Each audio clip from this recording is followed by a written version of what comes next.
Hey everyone, one of the top inquiries I get from investors is about commercial real estate property distress. I guess every investor dreams of scoring the great deals of the 1990s RTC days, and a lot of capital is currently waiting on the sidelines for that distressed unicorn property to come to market with massive discounts. And yes, some of those types of deals have captured the headlines. For example, an iconic office tower in Portland, Oregon that traded in 2015 for $372 million recently sold for $45 million. That's the type of deal many investors are waiting for, although most would prefer it wasn't a 1980s vintage office tower in Portland, Oregon. So, are more distressed deals coming?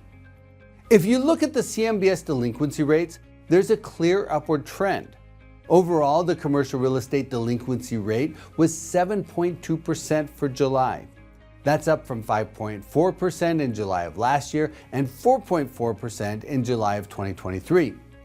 At its current level, the CMBS delinquency rate is above the long-term average of 5.5% and about on par with the readings at the beginning of 2014. CMBS delinquency hit its zenith following the global financial crisis, and in 2012 it was 10.3%. But if you look at the composition of delinquency back in 2012, it was broad-based. Apartment delinquency was 15.6%, hotels had 12.5% delinquency, industrial was at 11.7%, office was 10.7%, and retail had about 8% delinquency. In contrast, the current CMBS delinquency is much more heavily weighted towards office, which is about 11% delinquent, and retail is currently facing 6.9% delinquency, followed by 6.6% for hotels and 6.2% for apartments. The industrial CMBS delinquency rate is about 0.5%. So, while the percentage of properties that have missed at least one payment has increased, it's not as evenly distributed as it was following the financial crisis.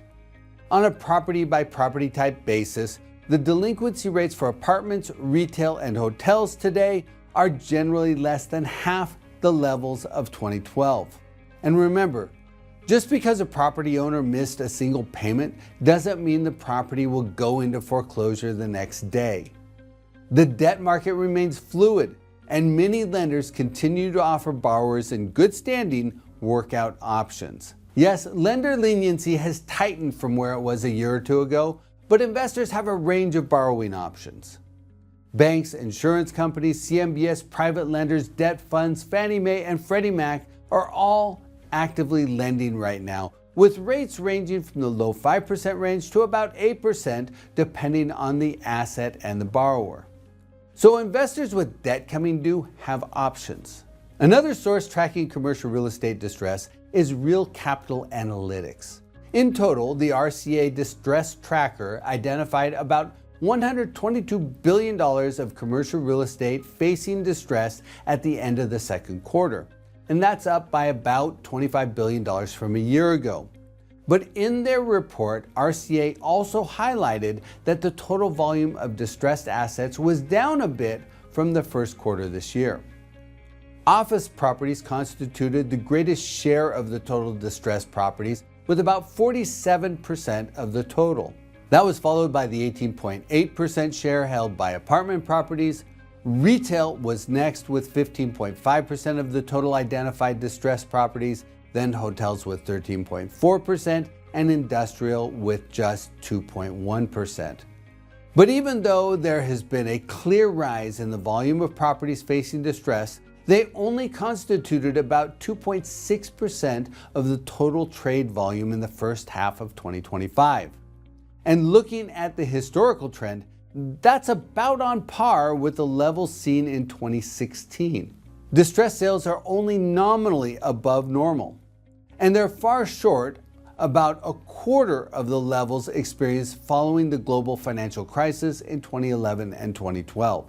So there are some deals out there for investors targeting distressed assets, but they're generally fringe deals, often with significant deferred maintenance. Basically, the distressed deal flow is just a little more than what comes to market in a typical year.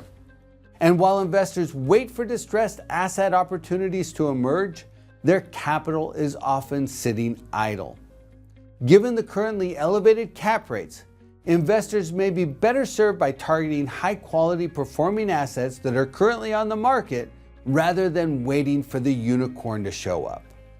Now, there will undoubtedly be headwinds over the coming year, but the long-term drivers, including the slowing pace of commercial real estate construction and positive demographics, should ultimately play through. And that long-term momentum will likely be key for investors, especially those who keep their eyes on the horizon.